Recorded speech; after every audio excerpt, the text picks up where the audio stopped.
Action. নমস্কার শেখ, আমার নাম অনিন্দিতা চ্যাটার্জি, আমার রেজিস্ট্রেশন নাম্বার JB1217। আমার বাবার নাম শিশির কুমার চ্যাটার্জি, উনি একজন কন্ট্রাক্টর লেবার। আমার এডুকেশন, আমি গ্র্যাজুয়েট, আমার বয়স 22 বছর, আর আমি ওয়ার্ক এক্সপিরিয়েন্সে ফ্রেশার্স। প্রোফাইল লেফট সাইড একবার রাইট সাইড, তারপর দিকে ইয়েস। Next profile. ওকে, এবার অ্যাক্টিংটা করবে। মা, আমি জানি তুমি একদিন অ্যাক্ট্রেস হতে চেয়েছিলে, কিন্তু নানা নানির জন্য তুমি তোমার স্বপ্নটা পূরণ করতে পারোনি। তোমার অল্প বয়সে ওনারা বিয়ে দিয়ে দিয়েছিলেন। আজ থেকে 40 বছর আগে নানা নানি তোমার সাথে যেটা করেছে, আজকে আমার বাবা আমার সাথে সেটা করতে চাইছে।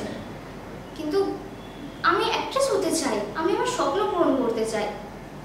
প্লিজ, আমার বাবা আমার কখনো ফিলিংসটা বোঝারই চেষ্টা করেন না। উনি চান না আমি কখনো অ্যাক্ট্রেস হই।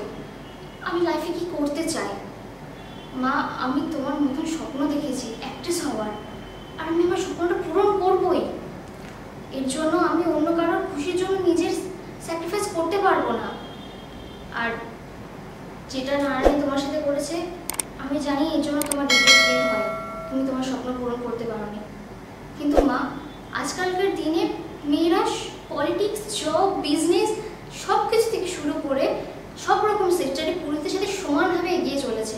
তাহলে আমি একজন মেয়ে হয়ে কেন পারবো না? কেন পারবো না মা, বলো। মা, তুমি আমায় কথা বলো, তুমি আজকের বাবার সাথে কথা বলবে তো যে আমি বিয়ে করতে চাই না? উনি আমাকে না জানিয়ে আমার বিয়ে ঠিক করে দিয়েছেন। আমি আমার স্বপ্ন পূরণ করতে চাই। আমার স্বপ্ন পূরণের জন্য আমি অডিশন দিতে চাই, কলকাতা যেতে চাই। প্লিজ মা, প্লিজ।